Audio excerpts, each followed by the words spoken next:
నమస్తే, welcome to Bhavat media news. ముందుగా headlines. Husnabad మండలంలో సాంఘిక సంక్షేమ గురుకుల పాఠశాలను ఆకస్మికంగా తనిఖీ చేసిన మంత్రి పొన్నం ప్రభాకర్. విద్యార్థులకు నాణ్యమైన ఆహారం అందించాలని అధికారులకు సూచన.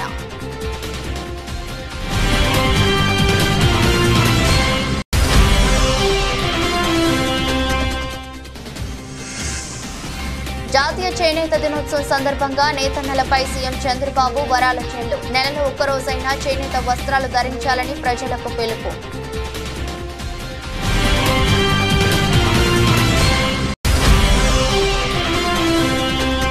వేములవాడ రాజరాజేశ్వర స్వామిని కుటుంబ సమేతంగా దర్శించుకున్న కామారెడ్డి ఎమ్మెల్యే. స్వామివారికి ప్రత్యేక పూజలు నిర్వహించి మొక్కులు చెల్లించుకున్న వెంకటరమణారెడ్డి.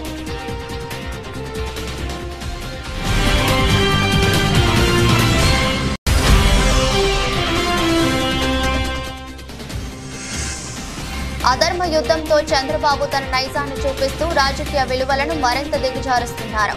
చంద్రబాబుపై మాజీ సీఎం జగన్ విమర్శలు.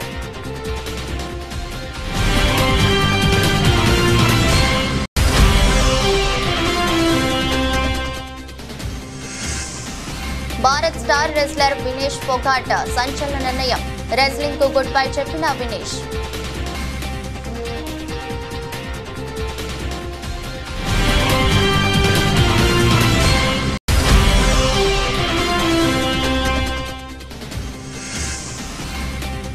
బంగారం కొనుగోలు చేయాలనుకునే వారికి శుభవార్త. భారీగా తగ్గిన బంగారం ధర.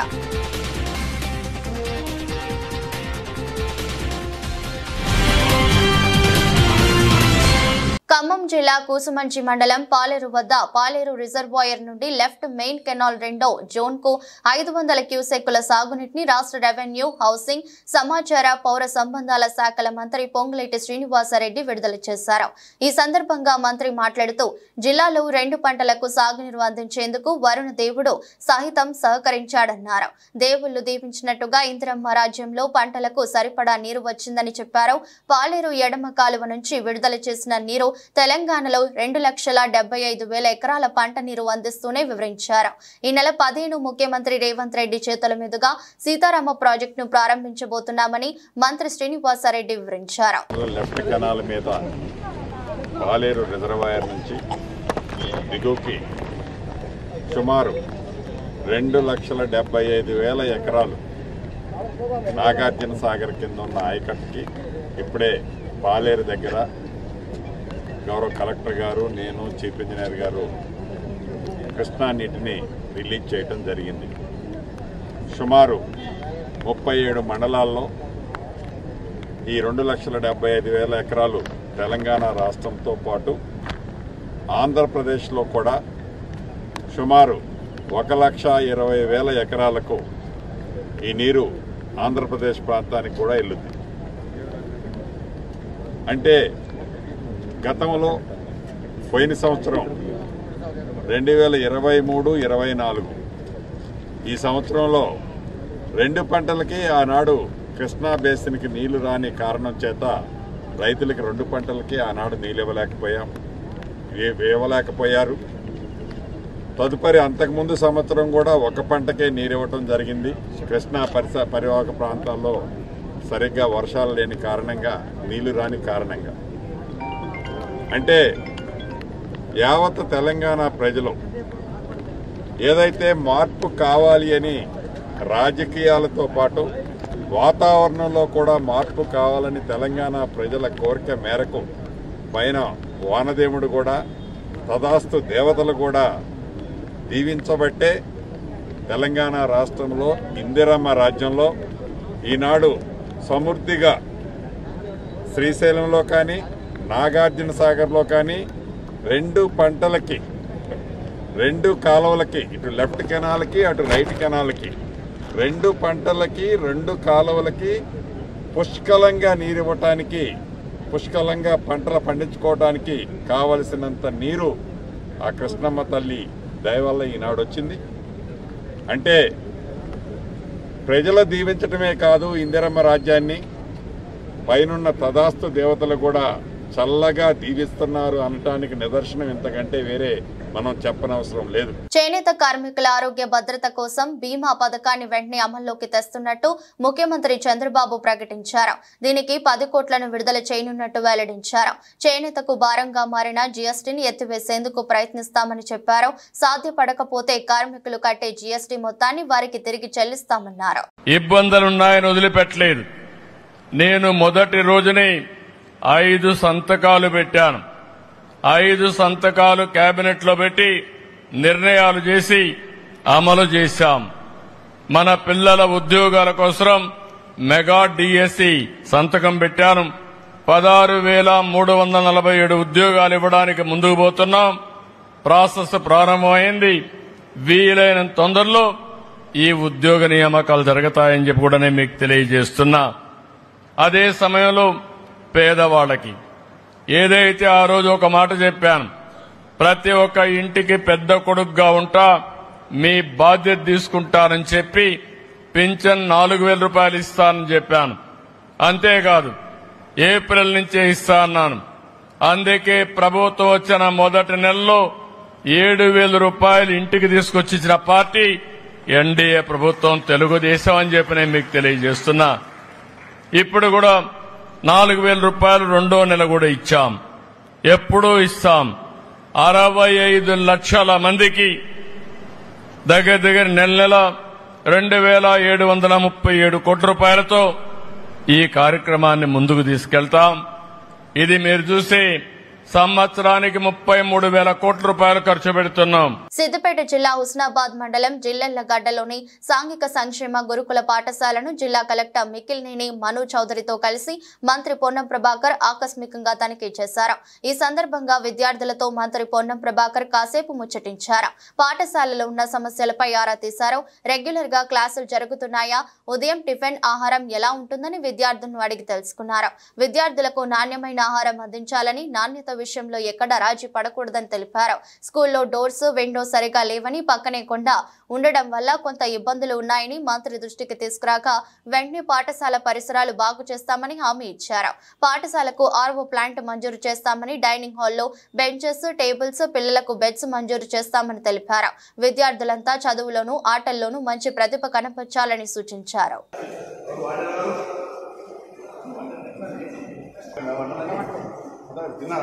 ఇంకా స్టార్ట్ అయితే సార్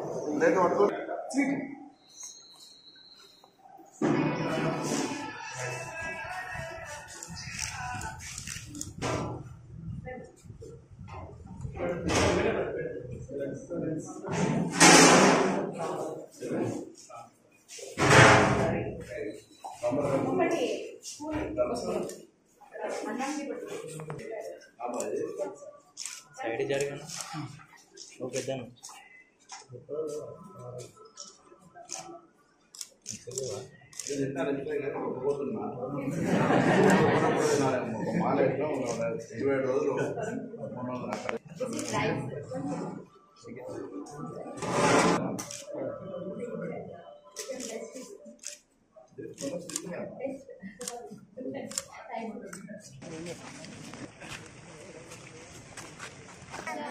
వస్తున్నా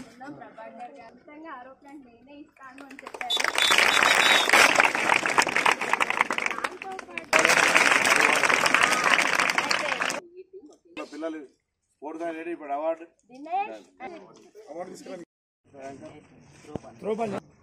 చాలా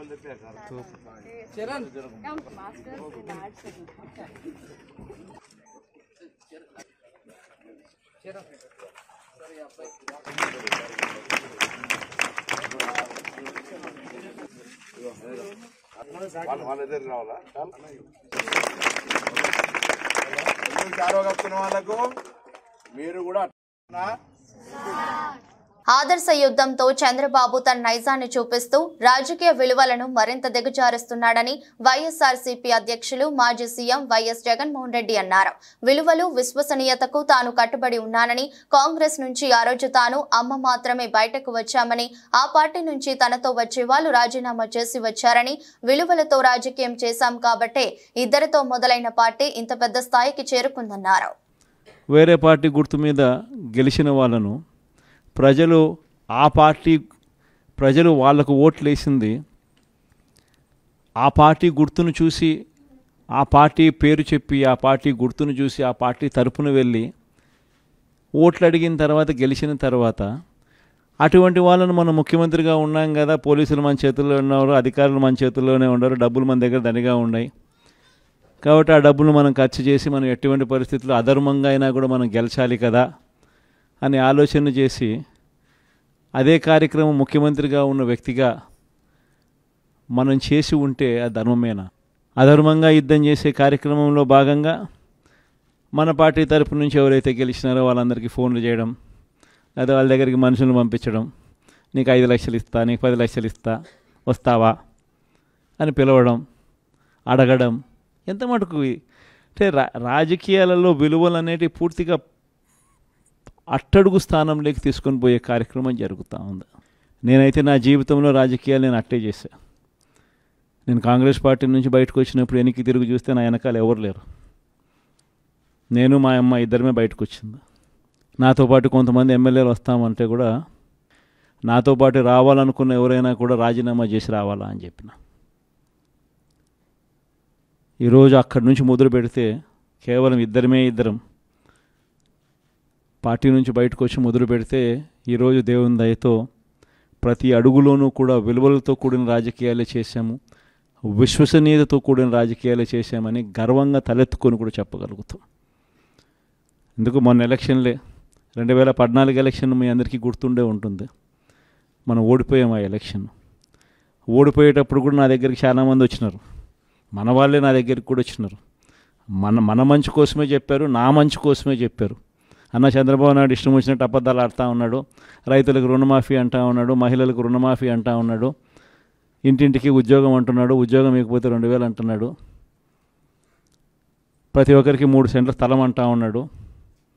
ఈయన చంద్రబాబు నాయుడు అంటూ ఉన్నాడన్నా, మనం కూడా అనకపోతే ఎట్టా, మనం కూడా రైతులకు రుణమాఫీ చేయకపోతే చేస్తామని చెప్పకపోతే ఎట్టా, ఫస్ట్ చెప్పేసేయండి నా, మళ్ళీ సంగతి మళ్ళీ చూస్తాము అని నాతో కూడా చెప్పినారు. కానీ చెయ్యలేనిది, జరగనిది చెప్పడానికి మీ జగన్ ఇష్టపడలా. రాష్ట్రంలో ఎంబీబీఎస్, బీడీఎస్ ప్రవేశాలకు సంబంధించి ప్రభుత్వ విడుదల చేసిన జీవో 33 బాధిత విద్యార్థుల తల్లిదండ్రులు బీఆర్ఎస్ ఎమ్మెల్యే హరీష్ రావుతో సమావేశమయ్యారు. ఈ సందర్భంగా ప్రభుత్వ అనాలోచిత నిర్ణయాల వల్ల తమ పిల్లలు వైద్య విద్య చదివే అవకాశాలు కోల్పోతున్నట్లు హైదరాబాద్, వరంగల్, ఖమ్మం జిల్లాకు చెందిన పేరెంట్స్ ఆందోళన వ్యక్తం చేశారు. 4 ఏండ్ల నిబంధనల వల్ల తెలంగాణలో పుట్టిన పిల్లలు తెలంగాణలో స్థానికేతరులు కావడం బాధగా ఉందని పోయారు. ప్రభుత్వ నిర్ణయం వల్ల స్వరాష్ట్రంలో తెలంగాణ బిడ్డలు ఎంబీబీఎస్, బీడీఎస్ చదివే అవకాశం కోల్పోతున్నారని ఆగ్రహం వ్యక్తం చేశారు. తమకు న్యాయం జరిగేలా చూడాలని, ప్రభుత్వంపై ఒత్తిడి తీసుకురావాలని కోరారు. తెలంగాణ విద్యార్థులకు తీవ్ర నష్టం చేసే 33 జీవోపై పోరాటం చేస్తామని హరీష్ రావు వారికి హామీ ఇచ్చారు. విద్యార్థుల భవిష్యత్ దృష్ట్యా న్యాయ పోరాటానికై సైతం వెనకాడబోమని స్పష్టం చేశారు. తల్లిదండ్రులు, విద్యార్థులు ఆందోళన చెందవద్దని, ఈ విషయంలో బీఆర్ఎస్ పార్టీ అండగా ఉంటుందని భరోసానిచ్చారు. ప్రభుత్వం ఇప్పటికైనా స్పందించి తెలంగాణ పిల్లలకు అడ్మిషన్ల కోసం స్థానికతను నిర్ధారించడానికి కొత్త విధానం రూపొందించాలన్నారు. ప్రభుత్వ ప్రధాన కార్యదర్శి ఇతర ఉన్నతాధికారులతో ఒక హై లెవెల్ కమిటీ వేయాలని డిమాండ్ చేశారు. తెలంగాణ విద్యార్థులకు అడ్మిషన్స్ విషయంలో అన్యాయం జరగకుండా చూడాలన్నారు. మేడ్చల్ మండలంలో రావల్కోల్ గ్రామంలో గంగపుత్ర సంఘం భవనాన్ని మాజీ మంత్రి మేడ్చల్ ఎమ్మెల్యే చామకూర మల్లారెడ్డి ప్రారంభించారు. ఈ సందర్భంగా మల్లారెడ్డి మాట్లాడుతూ, ఒకప్పుడు రావల్కోల్ గ్రామం అంటే దుమ్ము ధూళితో గ్రామ ప్రజలందరూ ఇబ్బందులు పడేవారని, నేను మంత్రిగా ఉన్నప్పుడు గ్రామంలో సీసీ రోడ్లు వేయించడం జరిగిందన్నారు. గంగపుత్ర సంఘం భవనాన్ని ప్రారంభించుకోవడం చాలా సంతోషంగా ఉందన్నారు. నా కంఠంలో ప్రాణం ఉన్నంత వరకు ప్రజలకు సేవ చేస్తూనే ఉంటానన్నారు. భగవంతుడు నాకు అన్ని ఇచ్చాడని, ఆ భగవంతుడి దయతో ఎప్పుడు ప్రజలకు అందుబాటులో ఉంటూ సేవ చేస్తానన్నారు.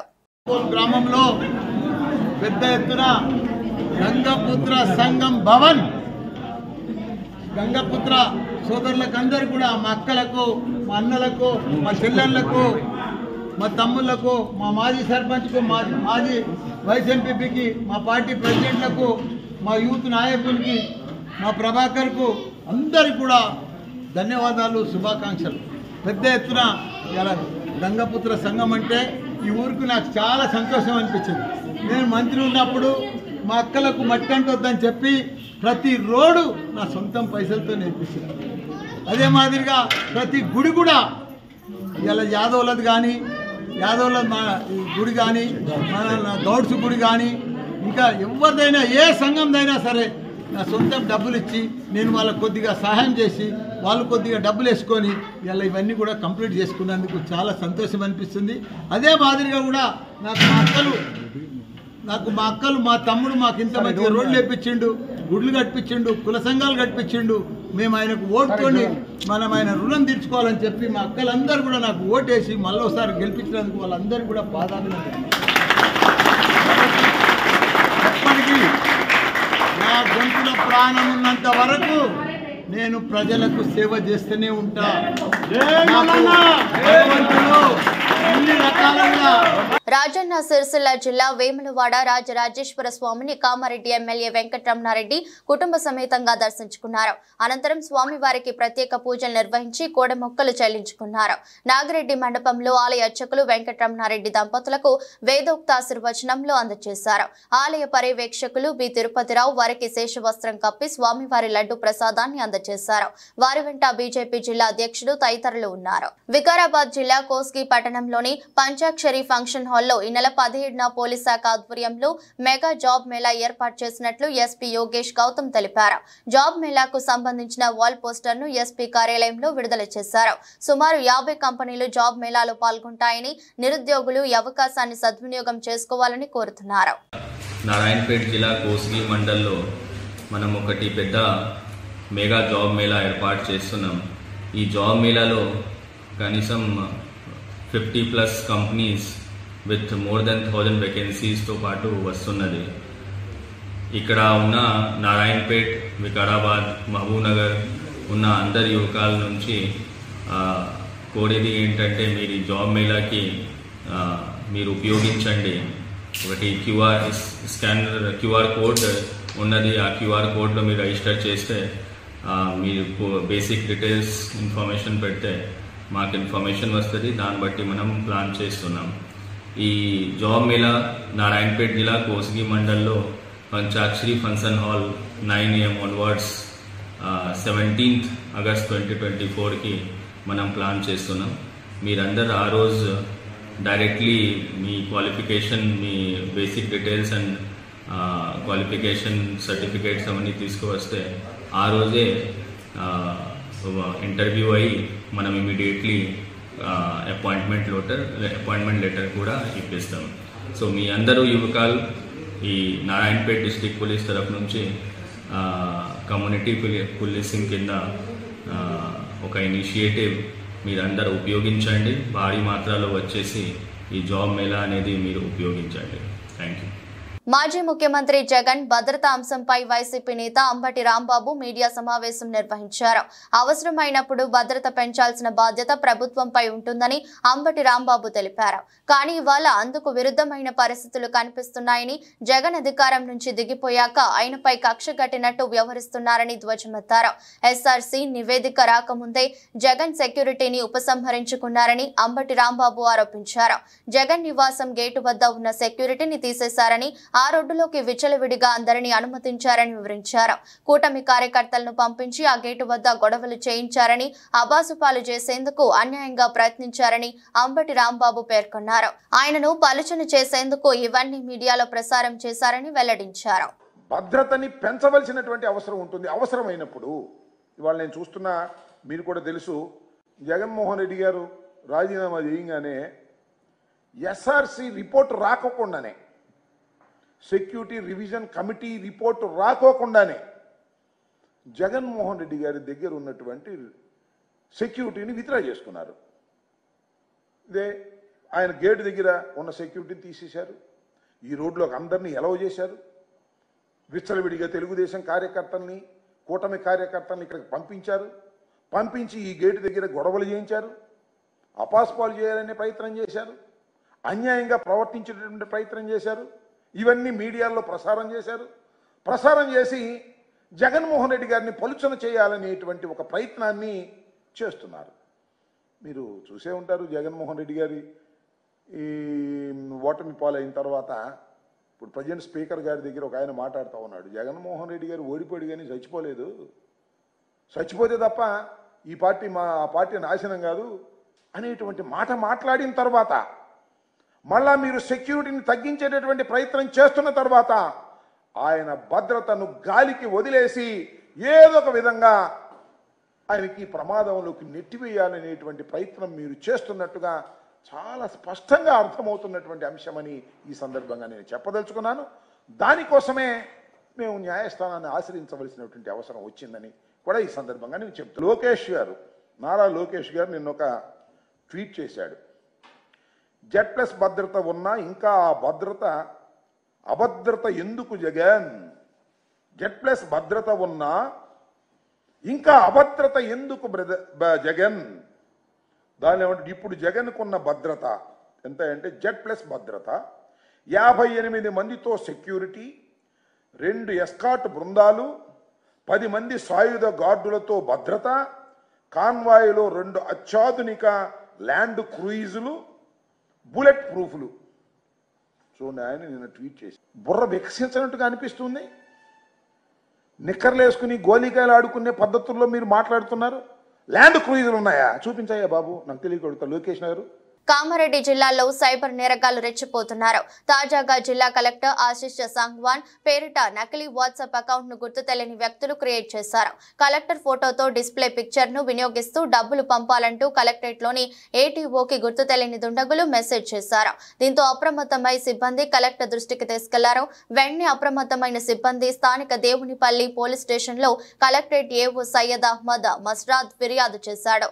ఏఓ ఫిర్యాదు మేరకు కేసు నమోదు చేసుకుని దర్యాప్తు చేస్తున్నట్లుగా ఎస్ఐ రాజు తెలిపారు. హైదరాబాద్ డీడీ కాలనీలో తన నివాసంలో ఏర్పాటు చేసిన విలేకరుల సమావేశంలో మాజీ BC commissioner chairman BS Ramulu రజకులను ఎస్సీ జాబితాలో చేర్చి అంశంపై మాట్లాడుతూ 18 రాష్ట్రాల్లో ఎస్సీలుగా ఉన్న వారిని మిగతా 11 రాష్ట్రాల్లో ఎస్సీ జాబితాలో చేర్చడానికి వచ్చిన సమస్యలు ఏమిటో కేంద్ర రాష్ట్ర ప్రభుత్వాలు తెలియజేయాలని కోరారు.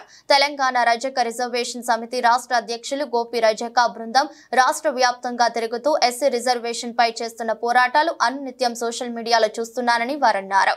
న్యాయమైన కోరికను నెరవేర్చే బాధ్యత ప్రభుత్వాలపై ఉంది కావున తక్షణమే రాష్ట్ర ప్రభుత్వం తీర్మానం చేసి కేంద్రానికి పంపాలని తెలిపారు. ఎస్సీ కులాలలో 16 రాష్ట్రాలలో రజకులు ఎస్సీలుగా షెడ్యూల్ కులాలుగా ఉన్నారు. షెడ్యూల్ కులాల్లో చేర్చడానికి ప్రధానమైనటువంటి గేటు రాయి ఏంటంటే అంటరానితనం. మరి ఈ రజకుల పట్ల అంటరానితనం ఉంది.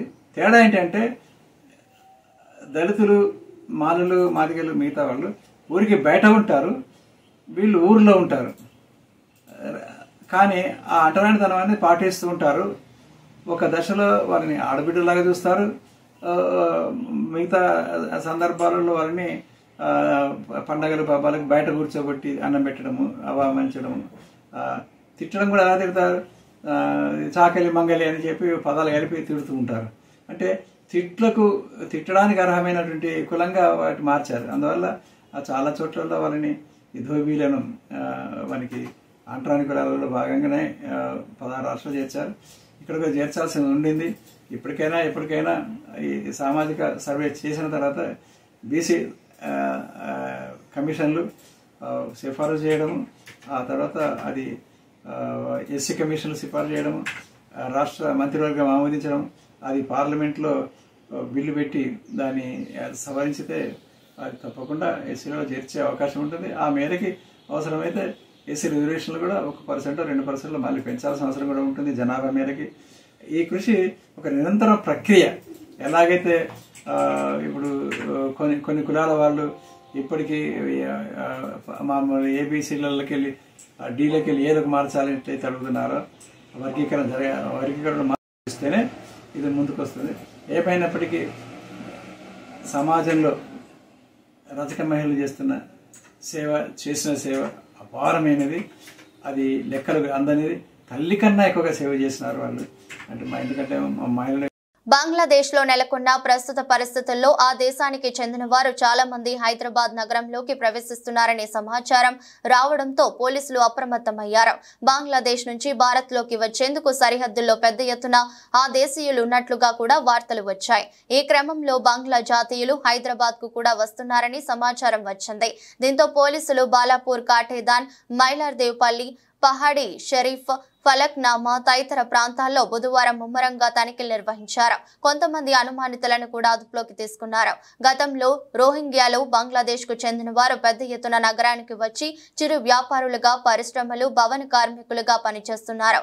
ఇందులో కొంతమంది వీలు చిక్కినప్పుడల్లా బంగ్లాదేశ్ కు వెళ్లి వస్తున్నట్లుగా గుర్తించినట్లు పోలీస్ అధికారి ఒకరు తెలిపారు. ఇటీవల వారి రాకపోకలు ఎక్కువయ్యాయని, దీంతో అప్రమత్తమైనట్లు వెల్లడించారు. హైదరాబాద్ తో పాటు పలు ప్రాంతాలకు చాలా కాలంగా బంగ్లాదేశ్ నుంచి పలువురు అక్రమంగా వలస వస్తున్నారు. 2 నెలల క్రితం కోల్కతా మీదుగా ఖమ్మంకు 5 బంగ్లాదేశ్ మైనర్లు వచ్చారు. బాల కార్మికులను గుర్తించే క్రమంలో పోలీసులు ఖమ్మంలో తనిఖీలు చేపట్టారు. బంగ్లా నుంచి వచ్చి భవన నిర్మాణ కార్మికులుగా చేస్తున్న పిల్లల్ని గుర్తించారు.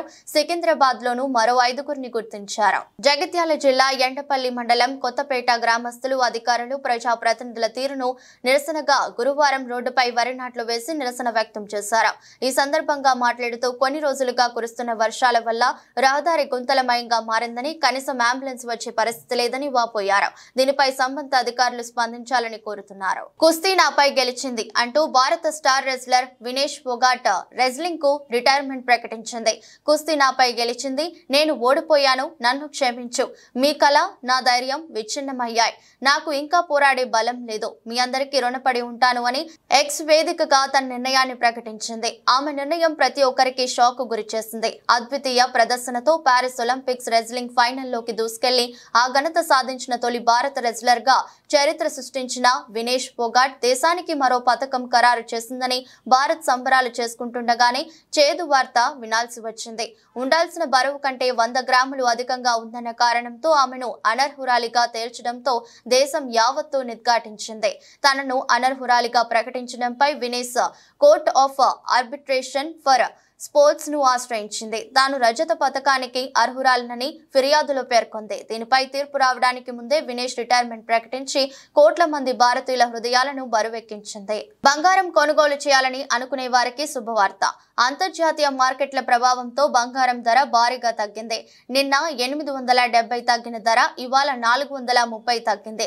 2 రోజుల్లో 10 గ్రాముల బంగారం ధర 1300 వరకు తగ్గింది. గోల్డ్ రేట్ తగ్గడంతో మహిళా మండలు అన్ని పనులు మానుకొని మరి బంగారం షాపు వద్దకు వస్తున్నారు. శ్రావణ మాసం ప్రారంభమైంది, మంచి ముహూర్తాలు ఉన్నాయి. ఈ నెలలో 1,00,000 పెళ్లిళ్లు జరిగే అవకాశం ఉంది. ఈ క్రమంలో బంగారానికి మంచి డిమాండ్ ఉంటుంది. గోల్డ్ రేట్ తగ్గుతూ వస్తుంది. బంగారంతో పాటు వెండి ధర కూడా తగ్గింది. హైదరాబాద్ లో 10 గ్రాముల 22 క్యారెట్ల బంగారం ధర 63,500గా ఉంది. మేలిమి బంగారం 69,270గా ఉంది. విశాఖపట్నం, విజయవాడలో బంగారం ధరల్లో తేడా లేదు. 22 క్యారెట్ల బంగారం ధర 63,490గా ఉండగా 24 క్యారెట్ల బంగారం ధర 69,260గా ఉంది. దేశ రాజధాని ఢిల్లీలో 10 గ్రాముల బంగారం ధర 63,650గా ఉంది. 24 క్యారెట్ల బంగారం ధర 69,420గా ఉంది. వెండి ధర మాత్రం తగ్గింది. హైదరాబాద్ లో కిలో వెండి ధర 87,000గా ఉంది. ఢిల్లీలో కిలో వెండి ధర 82,000గా ఉంది. వార్తలు ముగించే ముందు మరోసారి హెడ్లైన్స్. హుస్నాబాద్ మండలంలో సాంఘిక సంక్షేమ గురుకుల పాఠశాలను ఆకస్మికంగా తనిఖీ చేసిన మంత్రి పొన్నం ప్రభాకర్. విద్యార్థులకు నాణ్యమైన ఆహారం అందించాలని అధికారులకు సూచన.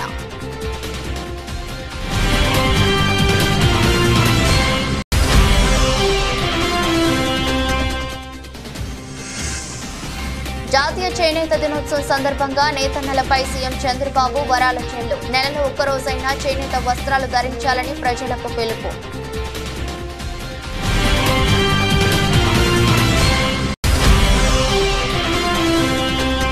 వేములవాడ రాజరాజేశ్వర స్వామిని కుటుంబ సమేతంగా దర్శించుకున్న కామారెడ్డి ఎమ్మెల్యే. స్వామివారికి ప్రత్యేక పూజలు నిర్వహించి మొక్కులు చెల్లించుకున్న వెంకటరమణారెడ్డి.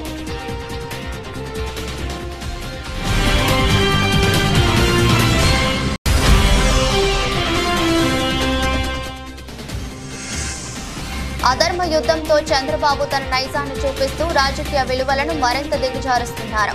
చంద్రబాబుపై మాజీ సీఎం జగన్ విమర్శలు.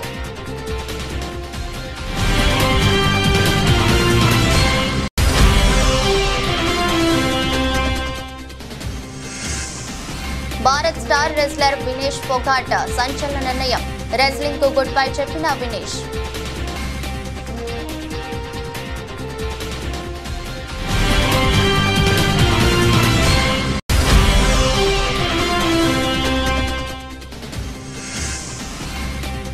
బంగారం కొనుగోలు చేయాలనుకునే వారికి శుభవార్త. భారీగా తగ్గిన బంగారం ధర.